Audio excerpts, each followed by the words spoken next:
Bien-aimés, nous sommes dans la joie de nous retrouver encore dans la présence de Dieu ce matin. Comme David le disait, que je suis dans la joie quand on me dit allons dans la maison de l'Éternel. Alléluia. Venir dans la maison de l'Éternel ne doit pas être une corvée. Ça doit être quelque chose qu'on doit faire avec joie. On doit même attendre ces jours avec beaucoup. Donc tu t'attends au dimanche, tu désires même que ça arrive le plus rapidement possible pour te retrouver dans la maison de l'Éternel. Tu n'as pas besoin qu'on te réveille, toi-même tu te réveilles avec force, tu te prépares, ça doit être quelque chose de spontané. Alléluia. C'est pourquoi David avait compris cela, il a dit je suis dans la joie. Quand on me dit allons dans la maison de l'Éternel, parce que c'est là où je trouve ma joie, c'est là où je trouve ma paix, c'est là où je trouve mon réconfort, c'est là où je trouve mon refuge. Alléluia. Oh, gloire à Jésus le Seigneur. Nous bénissons encore le nom de notre Seigneur ce matin. Alors bien aimé, ce matin, je ne serai pas long, je vais vraiment être bref. Nous allons donc terminer ce que nous avons commencé le dimanche passé. Nous allons encore parler le thème que nous avons ainsi commencé les dimanches passés, bien-aimés. Et nous croyons que Dieu m'a donné encore quelque chose pour vous, pour moi. La sécurité donc du croyant. La sécurité du croyant à la lumière du psaume 91. La sécurité du croyant à la lumière du psaume 91. Quelle est la sécurité que Dieu nous promet dans ces livres, dans ces chapitres 91? La sécurité du croyant à la lumière du psaume 91. Bien-aimés dans le Seigneur, le dimanche passé, nous avons commencé à parler de le soubassement de notre sécurité. Nous avons parlé que notre sécurité, tout d'abord, dépend de la toute-puissance de Dieu. C'est lui qui nous sécurise, il est le tout-puissant. Le psaume 91 commence en disant que celui qui demeure sous l'abri du Très-Haut repose à l'ombre du Tout-Puissant. Donc notre Dieu, c'est un Dieu tout-puissant. C'est un Dieu omnipotent, omniscient et omniprésent. Donc il a la toute-puissance, il connaît tout et il est partout à la fois. Notre Dieu, c'est l'unique qui est partout à la fois. Même le diable n'est pas partout à la fois. Le diable, s'il est en ces lieux, il n'est pas ailleurs. Mais ce que le diable a fait, il a beaucoup de démons. Il a maintenant beaucoup de démons qui les représentent partout. Mais lui-même n'est pas partout à la fois. Il n'est pas omniprésent. Il n'y a que notre Dieu qui est omniprésent. Donc, au même moment, il est avec nous. Il est aussi à Kinshasa en ce moment. Alléluia. Oh, notre Dieu. Il est à ces lieux. Il est aussi à Kinshasa. Il est à Washington. Il est partout à la fois. Alors, notre sécurité, le soubassement de notre sécurité, c'est parce que celui qui nous protège, c'est un Dieu tout-puissant. Est un Dieu tout-puissant. Et dans sa puissance, il y a aussi son omniprésence. Il est partout à la fois.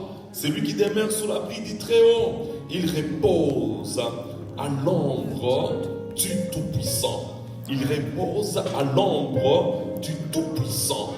Et deuxièmement, bien-aimés dans le Seigneur, nous avons parlé que notre sécurité, la base de notre sécurité, le soubassement de notre sécurité, ça repose aussi sur le fait que notre Dieu, c'est un Dieu fidèle. La fidélité de Dieu. La fidélité de Dieu, bien-aimé dans le Seigneur. Dieu, il est fidèle. Même lorsque nous sommes infidèles, il demeure fidèle. Lorsque nous devenons infidèles, parce que bien-aimé dans le Seigneur, il n'y a que Dieu qui est parfait. Un homme peut te promettre quelque chose et dire le contraire demain. Un homme aussi peut te promettre quelque chose, mais il n'est pas en mesure de l'accomplir. Peut-être à cause des moyens, à cause des circonstances, extérieures. Il a la bonne volonté, mais n'a pas le moyen. Dans ce monde, il y a des gens qui ont la bonne volonté, mais qui n'ont pas le moyen. Il y a aussi des gens qui ont le moyen, mais qui n'ont pas la bonne volonté. Alléluia. Bien-aimés dans le Seigneur, pour avoir de l'équilibre dans ce monde, il faut avoir et le moyen et la bonne volonté. Lorsque vous vous retrouvez devant quelqu'un qui a et le moyen et la bonne volonté, c'est une personne vraiment qui va faire de grandes choses. Parce que sa bonne volonté, malgré la bonne volonté, si les moyens ne sont pas là, vous n'allez pas vraiment, vous serez buté à des obstacles. Je veux faire ceci, mais je n'ai pas de moyens. Je veux faire telle chose. Je veux faire telle chose pour l'œuvre de Dieu, mais je n'ai pas de moyens. Je veux entreprendre telle démarche, mais je n'ai pas de moyens. Alléluia. Bien-aimé dans le Seigneur. Donc, la bonne volonté est bien, mais le moyen vraiment est nécessaire aussi. Alors, bien-aimé, notre Dieu, c'est un Dieu fidèle. Amen. Et quand il est fidèle, il fait ce qu'il a promis. Il est fidèle, il se tient derrière sa parole pour l'accomplir. Lorsque nous arrivons pendant des moments où notre fidélité est mise à l'épreuve, nous arrivons parfois à certaines situations de la vie où tu as la bonne volonté, mais tu n'arrives pas à faire certaines choses. Mais celui que nous servons, il a le moyen, il a aussi la bonne volonté de t'aider.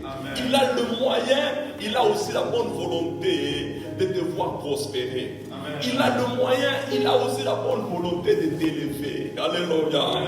Bien-aimé dans le Seigneur, donc notre Dieu, c'est un Dieu fidèle. Amen. Donc c'est ce qui fait la base de notre sécurité.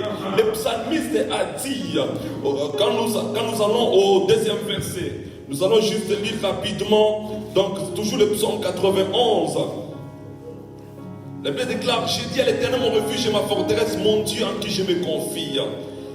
Car c'est lui qui te délivre du filet de l'oiseleur, de la peste et de ses ravages. Il te couvrira de ses plumes et tu trouveras un refuge sous ses ailes. Sa fidélité est un bouclier. Sa fidélité est un bouclier et une cuirasse. Et un bouclier et une cuirasse, ce sont des instruments de protection. Alléluia. Le bouclier, c'est un instrument pour se protéger. La cuirasse aussi, c'est un instrument pour se protéger. Alors imaginez-vous, la Bible déclare que Dieu, sa fidélité à lui, c'est notre protection. C'est la chose qui fait que lorsque l'ennemi nous lance des flèches, la fidélité de Dieu empêche à ces flèches-là de nous atteindre. Lorsque l'ennemi nous lance la maladie, lorsque l'ennemi nous lance le virus, comme nous le vivons maintenant, la fidélité de Dieu constitue une muraille de sécurité tout autour de nous. Alléluia. Sa fidélité est infaillible. Sa fidélité est infaillible. Ça ne faillit jamais. Ça ne faillit jamais. La fidélité de Dieu. La fidélité de Dieu. Et Jérémie, dans la lamentation de Jérémie, il a dit, quand je pense à ma douleur, quand je pense à l'absinthe et au poison, quand mon âme s'en souvient, elle est abattue au-dedans de moi. Quand mon âme s'en souvient, elle est abattue. Mais, bien aimé, quand il y a aimé, c'est-à-dire que ce que je viens de dire avant là, oubliez ça.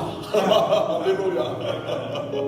Si quelqu'un dit, je voulais te donner l'argent, mais, c'est-à-dire que la première, ce qu'il vient de dire là, donc ça devient très compliqué. Alléluia.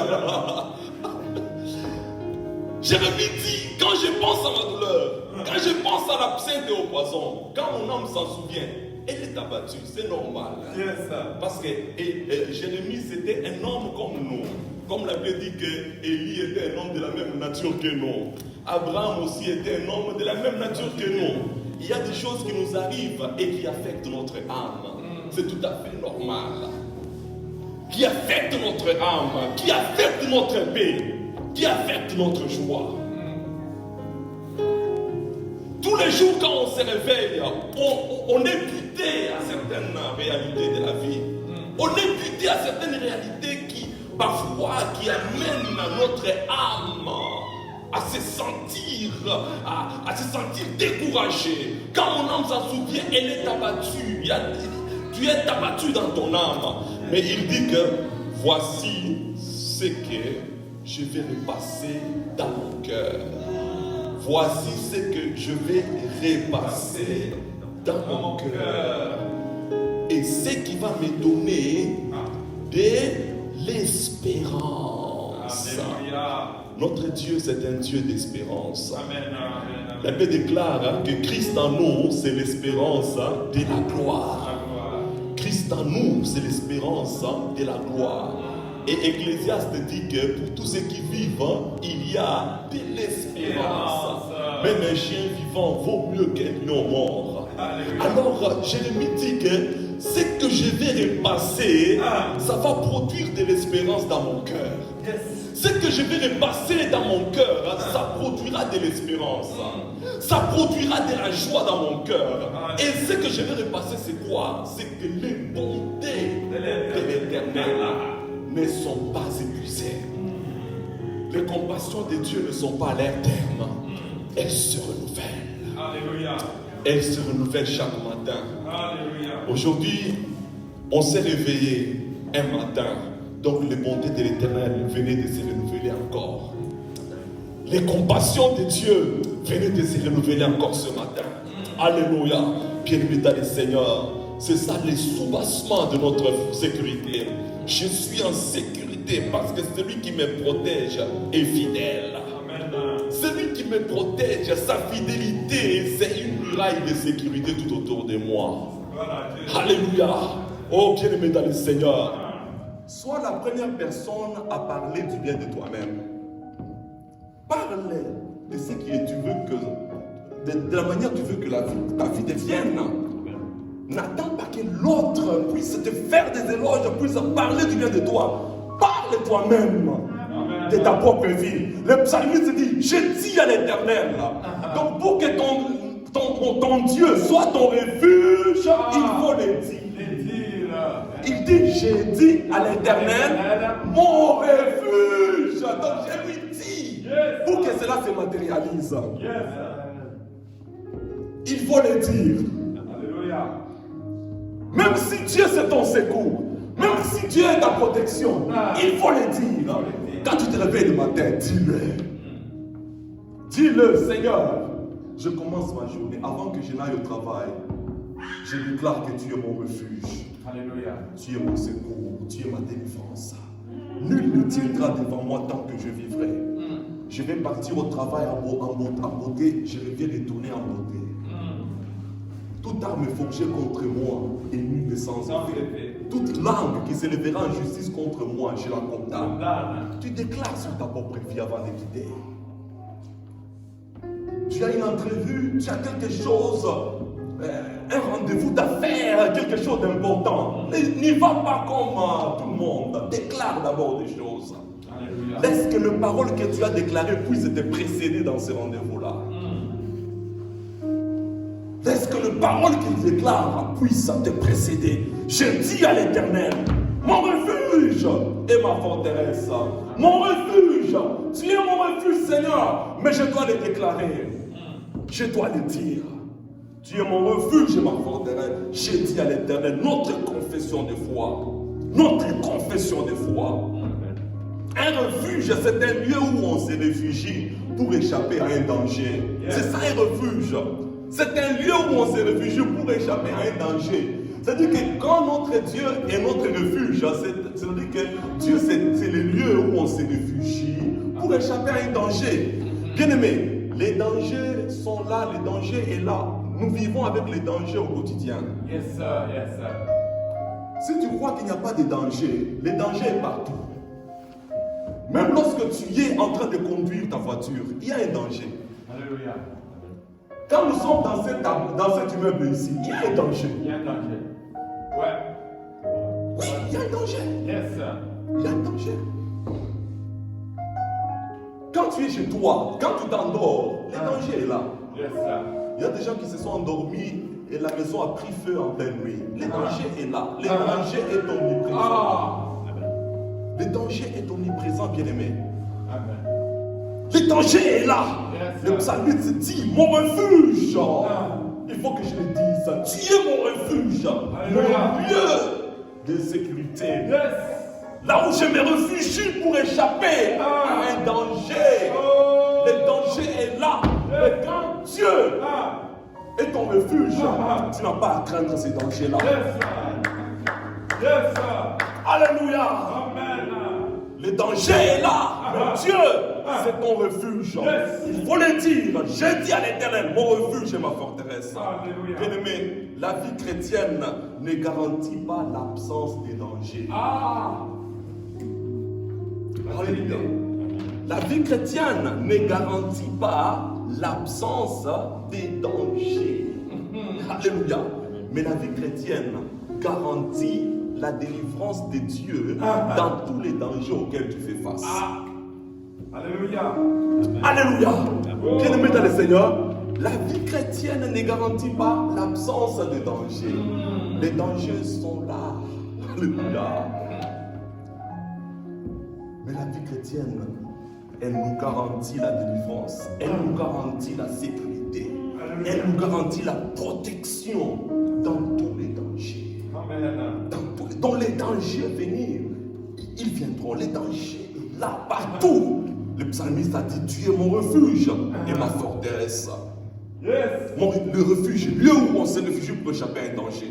La forteresse, c'est quoi? C'est un lieu fortifié pour la défense d'un territoire ou bien d'une ville. La forteresse, c'est un lieu fortifié pour la défense d'un territoire, d'une ville. Alors quand le psalmiste dit que tu es ma forteresse, donc notre Dieu, c'est les lieux fortifiés. C'est les lieux là impénétrables. C'est les lieux là inatteignables pour notre sécurité. Lorsque tu fais de ton Dieu ta forteresse, tu n'as pas à craindre le danger.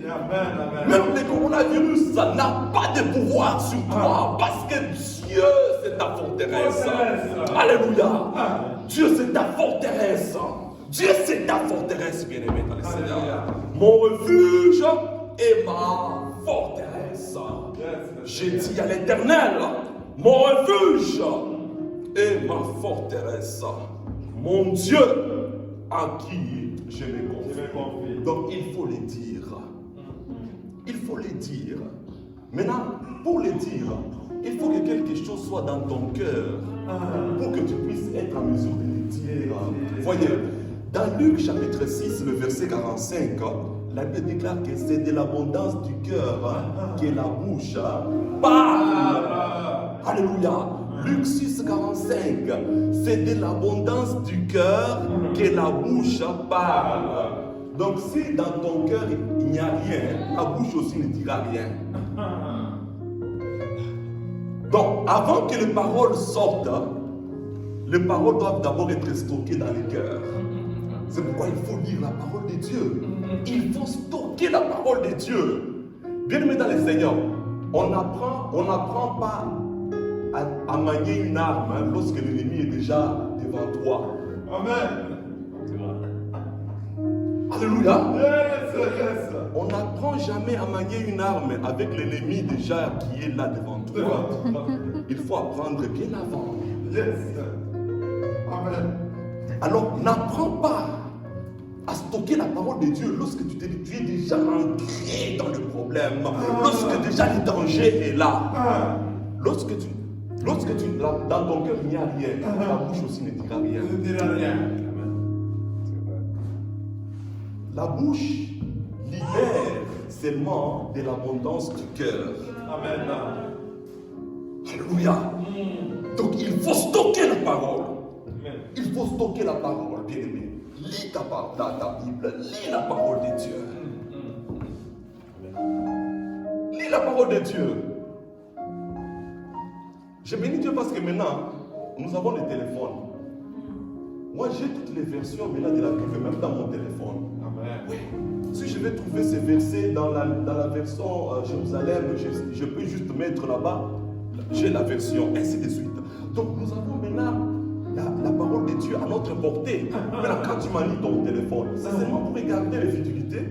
Tu ne peux pas aussi manier pour lire la parole de Dieu. Pour lire la parole de Dieu. Parce que pour être sur Facebook, Non, bien aimé dans le Seigneur. Tu peux aussi lire pour ta destinée. La parole de Dieu, c'est ta destinée. La parole de Dieu, c'est ça ton avenir. La parole de Dieu, c'est ça l'avenir de tes enfants. Si toi, en tant que parent, il n'y a rien dans ton cœur, qu'est-ce que tu vas communiquer aux enfants? Amen. Bien. Rien. Il n'y a rien que tu vas communiquer aux enfants. Alors commence à lire la parole de Dieu. Commence à lire la parole de Dieu. Dernièrement, j'ai dit à ma femme, j'ai dit, tu ne peux plus terminer une journée sans mémoriser un verset. Je lui ai donné un devoir. Amen. Et elle fait ça depuis un certain moment. Alléluia. Elle fait ça depuis un certain moment. Alléluia. Ça, c'est bon. Elle s'y donne corps et âme. Quand elle oublie, je lui rappelle. Amen. Parce que tu as déjà. Alors, ces versets-là, fais tout pour que ça arrête. Parce que lorsque tu es dans les dangers, il y a un danger qui vient devant toi. Tu dois savoir le dire. Seigneur, tu es mon refuge et ma forteresse. Ta parole déclare que celui qui demeure sur la pénétrée repose à l'ombre du Tout-Puissant. Je suis sous ton ombre, Seigneur. Bien-aimés dans le Seigneur, nous vivons avec beaucoup de prédateurs dans ce monde.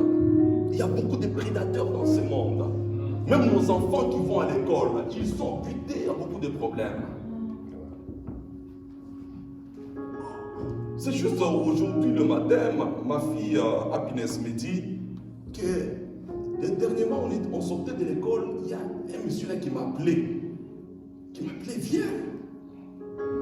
J'ai dit, mais c'était quand? Ok, on attendait l'autobus scolaire.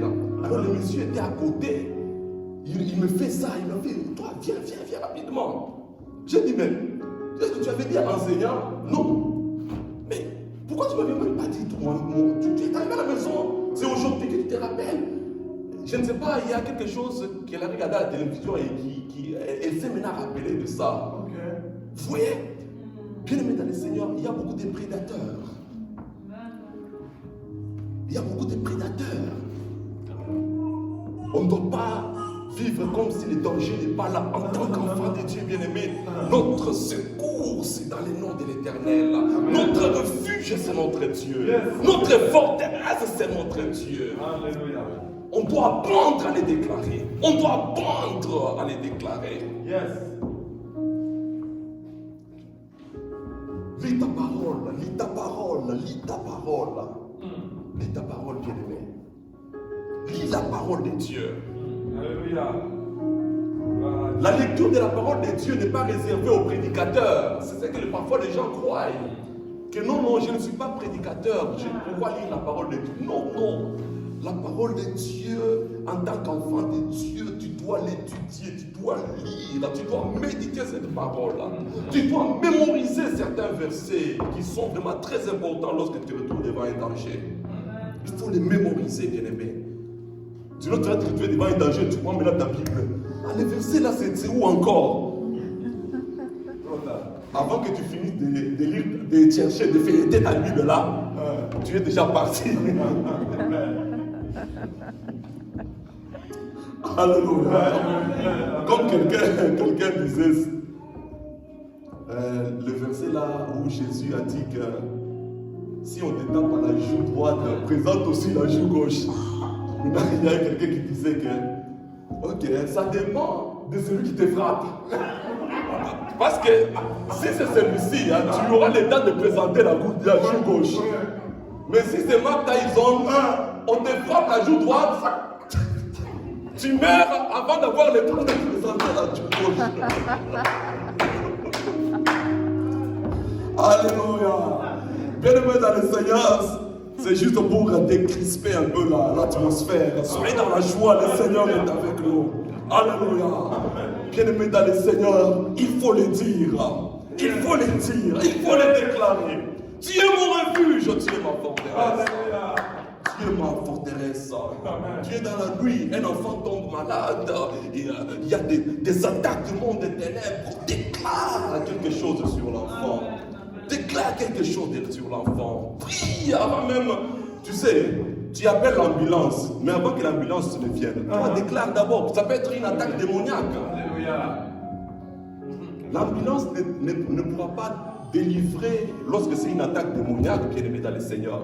Il y a des malades qui viennent parce que l'ennemi est en train de lancer une attaque sur toi. Alors il faut apprendre à le déclarer. Il faut apprendre à prier. Alléluia. Oh, bien aimé dans le Seigneur.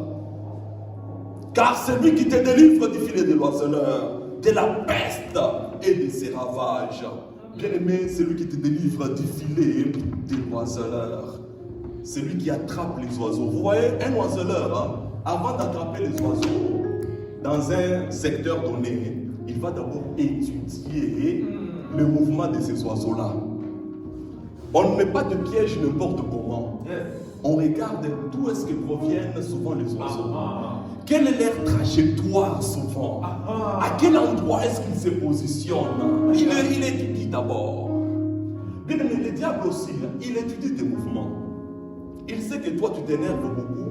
Il sait que toi tu fais ceci et cela. Alors c'est là où il risque de mettre ses pièges. Il sait que toi, tu es toujours sur Facebook. Alors il peut t'envoyer des pièges même à partir de là.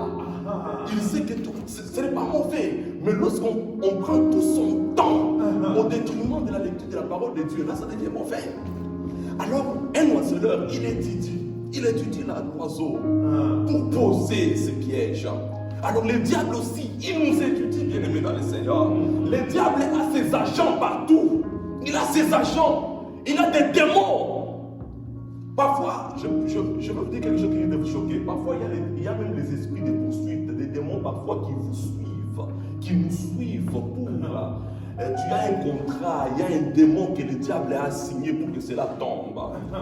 Tu as un projet de mariage, un projet de ceci, un projet de là. Mais on ne doit pas vivre comme si l'ennemi n'est pas là. Le diable est là. Et avec l'apparition de la technologie, l'Internet, donc le diable a amplifié même ses méthodes. Parce que le diable, il peut communiquer avec toi même par ce que tu lis chaque jour. Par ce que tu lis chaque jour, que ce soit par Internet. Le diable peut y injecter un message afin d'avoir un accès sur toi. Alors bien aimé, c'est lui qui me délivre du filet de l'oiseleur. Le psalmiste dit que c'est toi. C'est toi. Donc il continue à le confesser. Alléluia. Il continue à le confesser que c'est toi. C'est toi qui me délivre du filet de l'oiseleur, de la peste et de ses ravages. C'est toi qui me couvre de tes plumes et je trouve un refuge sous tes ailes. Alléluia. Il te couvrira de ses plumes et tu trouveras un refuge sous ses ailes. Là, le psalmiste vous a pris l'image d'une mère poule. Yes, alléluia. Vous voyez une mère poule, lorsque la poule a ses petits, je ne sais pas, poussins qu'on sort, lorsqu'il y a un danger, qu'est-ce que la mère poule fait? Elle déploie ses ailes. Yes, et elle fait entrer tous ces poussins qu'on sort à l'intérieur. Lorsqu'il y a un prédateur qui vient, elle les rapproche. Elle les rapproche afin qu'ils puissent échapper au danger. Peut-être ici, vous n'avez pas vu comment les poules, parce qu'ici, vous n'élevez pas les poules à la maison. Mais nous qui avons grandi là où parfois tu peux élever des poules toi-même, on a expérimenté ça. Alléluia. Lorsque tu viens pour chercher les poussins, tu vas voir la mère. Il n'aura plus peur de toi. Il va déployer ses ailes, prêt à attaquer. Alors le psalmiste a pris cette image-là. Il a dit, il te couvrira de ses plumes. Que l'Éternel te couvrira de ses plumes. Et tu trouveras un refuge sous ses ailes. Encore, refuge. Le refuge qu'il a déclaré, que j'ai dit à l'Éternel, mon refuge. Il le déclare encore là-bas que tu trouveras un refuge, un lieu sûr pendant les moments difficiles. Alléluia. Maintenant, regardez le 5e verset. Tu ne craindras ni les terreurs de la nuit, ni la flèche qui vole de jour. On dit que tu ne craindras pas. On ne dit pas que tu n'auras pas de frayeur ou tu n'auras pas des éléments qui puissent te causer la peur. La peur, tu l'auras, mais Dieu dit ne crains pas. Alléluia. Yes. Dieu ne dit pas que non, comme tu es mon enfant, tout sera rose, il n'y a rien qui va t'inquiéter. Non, non, Dieu dit que tu ne craindras pas. La crainte, il y aura des éléments, il y aura des choses susceptibles d'amener la crainte dans ta vie, mais tu n'as pas à te laisser emporter dans la crainte. Tu ne craindras ni les terreurs de la nuit. Bien aimé, les terreurs de la nuit, ce sont des choses que nous vivons au quotidien, mais qui s'amplifient la nuit. Qui s'amplifient la nuit, bien aimé, dans le Seigneur. Peut-être quelque chose que nous vivons, tu vis au quotidien, mais quand c'est la nuit, quand tu es seul, non. La chose vient s'amplifier en toi. Ça vient s'amplifier dans ton esprit. Ni la flèche, tu ne craindras les terreurs de la nuit, ni la flèche qui vole le jour. Là, ce sont les choses que nous vivons chaque jour, à midi, que ce soit lorsque tu es éveillé, lorsque tu regardes, il y a des choses aussi qui arrivent. La Bible déclare que tu ne craindras pas ces choses-là. Ni la peste qui marche dans les ténèbres, ni la peste qui marche dans les ténèbres, ni la contagion qui frappe en plein midi. Regardez ce que nous vivons aujourd'hui. Il y a la contagion qui frappe en plein midi. Il y a la contagion qui frappe en plein midi, bien aimé. Alléluia. Il y a la contagion qui frappe en plein midi. Il y a des gens qui tombent à gauche et à droite. Il y a des gens... Oh, c'est horrible, bien aimé dans le Seigneur. Le psalmiste dit que tu ne craindras pas ces choses-là. Tu ne craindras pas la contagion. La contagion. Donc une maladie qui se propage, et qui atteint beaucoup de gens au même moment. Mais tu n'as pas à craindre ces choses-là. Tu n'as pas à craindre ces choses-là. À part le coronavirus, dans les temps passés, il y avait aussi la grippe espagnole, les SRAS et consorts. Ce sont des choses qui étaient arrivées et aujourd'hui on n'en parle plus. Mais regarde ce coronavirus. Ce virus ici est en train de vouloir un peu s'éterniser, perdurer. Les gens de ce monde ont dit, ok, quand l'été va commencer avec la chaleur, le virus pourra disparaître, vous voyez, il va faire tellement chaud. Mais l'été est venu. Le virus est toujours là. Maintenant, là, nous commençons l'hiver. Maintenant, les mêmes gens commencent à dire, ok, comme beaucoup de gens seront dans leur maison en hiver, peut-être ça aura un impact sur la transmission. Vous voyez, tout ça, ce sont des hypothèses. Ce sont des hypothèses. Mais la Bible, le psalmiste dit que tu ne craindras pas la contagion. Tu ne craindras pas. Je ne dis pas qu'il ne faut pas porter votre masque, portez-le. Mais ton refuge, ce n'est pas dans le masque, c'est dans l'éternel. Amen. Alléluia. Ne place pas ta confiance dans le masque. Yes. Je le mets pour ne pas aussi créer la commotion avec les autres. Je dois le mettre. Mais mon refuge, c'est dans le nom de l'éternel. Amen. C'est lui mon refuge, c'est lui ma forteresse. Au verset 7, la Bible déclare que 1000 tombent à ton côté et 10 000 à ta droite. Tu ne seras pas atteint. 1000 tombent à ton côté, 10 000 à ta droite. Tu ne seras pas atteint. Regardez un peu cette image-là. Donc, tu as 1000 personnes qui tombent à ta gauche. Il y a 10 000 qui tombent à ta droite. Dieu t'assure la délivrance. Dieu t'assure la protection. Mais ceci est possible que lorsque tu demeures sous l'abri du Très-Haut, lorsque tu demeures dans la communion, tu demeures avec le Seigneur. Alors ces choses-là deviennent possibles après avoir demeuré, lorsque tu apprends à les déclarer. Tu es mon refuge et ma forteresse. 1000 tomberont à ton côté, que 1000 tombent à ton côté, 10 000 à ta droite, tu ne seras pas atteint. De tes yeux seulement tu regarderas et tu verras la rétribution des méchants. De tes yeux seulement tu regardes les gens qui tombent, tu regardes, tu seras spectateur, tu regardes parce que tu sais que ton Seigneur est avec toi, ton Seigneur est ton secours. Tu verras la rétribution des méchants, car tu es mon refuge, ô Éternel. Tu fais du très haut ta retraite. Le verset 10, aucun malheur ne t'arrivera.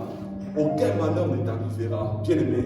Aucun malheur ne t'arrivera, aucun fléau n'approchera de ta tente, de ta demeure, de ta maison. Aucun malheur ne t'arrivera, aucun fléau. Donc imaginez-vous, fléau n'approchera de ta demeure, n'approchera de ta tente, n'approchera de ton mariage, n'approchera de ton travail, n'approchera de ta santé. Aucun fléau. Car il ordonnera à ses anges de te garder dans toutes tes voies. Ils te porteront sur les mains de peur que ton pied ne heurte contre une pierre. Le verset 13, tu marcheras sur les lions et sur la spique. Tu fouleras les lionceaux et les dragons. Bien-aimé dans le Seigneur, tu marcheras sur les lions et sur la spique. Là maintenant, Dieu est en train de parler de puissance des ténèbres. De puissance des ténèbres. Que tu marcheras sur les lions et sur la spique. Bien-aimé, quand on marche, on avance. Quand on marche, on avance. Dieu veut que tu avances dans la vie, tout en marchant sur les serpents et les scorpions. Alléluia. Quand tu es stationnaire, tu ne marches pas. Tu ne marches pas. Même si tu fais ça, on va dire, il marche. Non. Quand on marche, on avance. On avance. Alors il dit que tu marcheras. Tu marcheras sur les lions. Tu marcheras sur les lions et sur la spique. Tu fouleras les lionceaux et les dragons. Les dragons, si vous regardez un livre d'Apocalypse, c'est les diables, les serpents anciens, les grands dragons. Alors il dit que tu vas marcher sur lui. Tu vas marcher sur lui. Tu vas marcher sur le puissant des ténèbres. Bien-aimé, je défie les forces du mal qui se sont levées contre toi. Je défie toute organisation démoniaque, toute cette orchestration du monde des ténèbres pour nuire à ta santé. Nous le défions ce matin au nom de Jésus. Parce que celui qui vit en nous est plus grand que celui qui vit dans le monde. Celui qui est en toi est plus fort que celui qui n'est pas en toi. Alléluia. Celui qui est en toi, il est plus puissant que celui qui n'est pas en toi. Il est plus puissant. On appelle El Shaddai. Oh, bien-aimé dans le Seigneur. Et pour terminer, le 5e point est que notre sécurité repose sur notre amour pour le Seigneur. Cela est écrit toujours dans le verset 14. La Bible déclare que puisqu'il m'aime, je le délivrerai. Puisqu'il m'aime, comme il a pris la résolution de m'aimer, comme il a résolu dans son cœur de m'aimer. Et aimer Dieu, c'est quoi? Dieu, on ne le voit pas. Dieu, on ne le voit pas. Mais aimer Dieu, c'est aimer son œuvre. C'est aimer être dans la présence de Dieu. C'est se réveiller lorsqu'il fait moins 40, mais aller dans la maison de Dieu. C'est ça qui prouve notre amour pour le Seigneur. C'est soutenir l'œuvre de Dieu. Même si tu ne peux pas être là, mais tu soutiens même par ton offrande, tu soutiens par tes biens. Tu soutiens, c'est ça l'amour. C'est ça le preuve d'amour que nous avons pour le Seigneur. Donc, puisqu'il m'aime, je les délivrerai. Regardez, je les délivrerai, je les protégerai puisqu'il connaît mon nom. Donc, je les délivrerai, je les protégerai puisqu'il connaît mon nom. Il m'invoquera et je lui répondrai. Je serai avec lui dans la détresse. Je les délivrerai et je les glorifierai. Le verset 16, je les rassasierai de longs jours et je lui ferai voir mon salut. Bien-aimé dans le Seigneur, ça c'est très puissant. Est-ce que tu peux aller et mémoriser ces psaumes? Va, mémorise ces psaumes.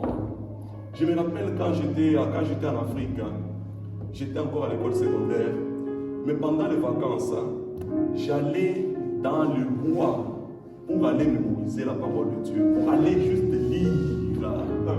J'allais au bâtiment du 30 juin là-bas, là où il y a cet espace-là, avec mon petit Nouveau Testament là. Je m'asseyais pour lire, mémoriser la parole de Dieu, bien-aimé dans le Seigneur. Le verset 16, la Bible dit que je les rassasierai des longs jours. Donc Dieu ne veut pas que tu meurs jeune. Dieu veut que si tu dois mourir, tu dois être rassasié des jours. Amen. personne ici n'est rassasié de jour. Moi, je ne suis pas rassasié de jour. Et quand tu manges, quand tu es à table en train de manger, qui doit déclarer qu'il est rassasié? Est-ce que c'est la personne qui mange ou bien c'est la personne qui est à côté? C'est la personne qui mange qui doit dire, ah là, je suis rassasié. Maintenant Dieu dit que je les rassasierai. Donc c'est à toi de dire à Dieu, ah maintenant là je suis rassasié, laisse-moi partir. Selon la révélation de ce verset-là. Dans les temps anciens, les gens mouraient, ils appellent tout le monde en train de dire au revoir. Je m'en vais dans le chemin de toute la terre. Il bénit ses enfants. Il déclare des choses sur les enfants. Comme Isaac, il sait que mon temps est arrivé. Bien-aimé dans le Seigneur, dans ce monde, tu peux sortir dans ce monde par choix ou bien par éviction. Tu peux sortir parce que tu choisis de partir. Tu peux aussi choisir parce qu'on te pousse de partir. Tu ne fais pas, mais on te pousse. La maladie te pousse. Et tu te retrouves, tu vois, la personne est en train de partir, mais la personne ne fait pas. Mais dans les temps anciens, les gens qui servaient Dieu, ils pouvaient partir en sachant qu'aujourd'hui je pars. Il appelle même les gens. Imagine-toi. Donc tu sais que, ok, je vais partir. Pas parce qu'il est malade, non, non. Il n'est pas malade. Comme un Nigérien, je dirais, il n'est pas malade. Oh. Mais il part parce que son temps est arrivé. Je te rassasierai de longs jours. Donc si tu vois une maladie venir, dis Seigneur, je ne suis pas encore rassasié. Je ne peux pas partir. Amen. Je ne pars pas. Mon temps n'est pas encore arrivé parce que je ne suis pas encore rassasié. Selon ta promesse, tu vas dire que tu vas me rassasier des longs jours. Donc c'est moi qui dois savoir à quel moment je suis rassasié maintenant pour partir. Donc il y a une promesse de longévité dans ce verset-là. Je les rassasierai de longs jours. Je les rassasierai de longs jours. Le coronavirus est là, mais tu n'es pas encore rassasié. Tu ne peux pas partir. Tu ne peux pas partir. Tu ne peux pas partir. Tu n'es pas encore rassasié. Je te rassasierai de longs jours. Alors bien aimé, prends ces versets comme une encre dans ton âme qui doit pénétrer au-delà du voile, où Jésus est entré pour nous comme précurseur et a été fait souverain sacrificateur selon l'ordre de Melchisedec. Bien-aimé dans le Seigneur, que ces paroles restent gravées dans ton âme. Dieu dit, je te rassasierai de longs jours. Je te rassasierai de longs jours. Il y a l'arrière-grand-mère de ma femme est morte dernièrement à 110 ans. Au Congo en plus, en Afrique. C'est l'arrière-grand-mère. C'est-à-dire que c'est la grand-mère de son père. Imaginez-vous. Si vous regardez son père, mais elle avait une grand-mère, il n'y a pas longtemps, il y a 2-3 semaines qu'elle est partie, à 110 ans. Et vous savez comment elle est partie? Tous ses petits-fils se sont rassemblés à Kinshasa, tous ceux qui sont ses enfants, ils sont venus de partout en Europe, mais elle n'était pas encore morte. Ils sont venus déjà pour célébrer le départ de cette femme-là. Parfois, j'ai trouvé bizarre, je disais, mais comment est-ce que les gens payent déjà leurs billets alors que la personne est encore vivante? Parce qu'elle se disait que son départ, personne ne va pleurer, mais on va acclamer parce qu'elle est rassasiée. Elle-même disait que non, je dois partir. Amen. I need to go. My time is up. Je dois partir. Amen. Je dois partir. C'est ça la longévité. C'est ça la longévité.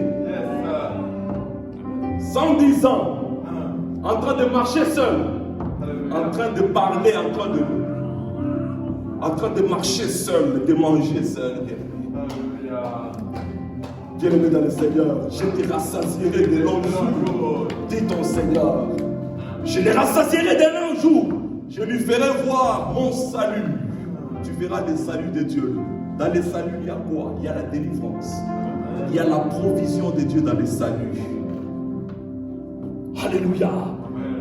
Les saluts, ce n'est pas seulement le fait de quitter les ténèbres et d'être sauvé. Mais dans les saluts, il y a aussi la provision. Il y a la provision de Dieu. Il y a la longévité de Dieu. Je te rassasierai de longs jours. Seigneur, rassasie-nous de longs jours. Quel que soit ce qui s'élève, quel que soit ce que tu sens dans ton corps, Dieu veut te rassasier de longs jours. Refuse de partir. Refuse de partir. Dis Seigneur, non, je ne partirai pas. Moi-même, quand je serai rassasié, ça sera le bon moment maintenant pour partir selon ta parole. Merci Seigneur. Merci pour ta parole ce matin. Alléluia. Est-ce que nous pouvons nous lever? Est-ce que nous pouvons nous lever? Oh, gloire à Jésus. Oh, alléluia. Bien-aimé dans le Seigneur, tu vas faire une prière. Selon ce que tu as retenu dans cette parole. Tu as retenu quelque chose, je suis sûr. Mais il y a même un point que tu as retenu. Peut-être c'est une vie de prière qui n'était pas à la hauteur. Peut-être que tu étais loin du Seigneur. Le psalmiste dit que c'est lui qui demeure, donc il faut demeurer afin de bénéficier de l'ombre du Tout-Puissant. Peut-être que tu étais loin du Seigneur, je m'approche auprès de toi.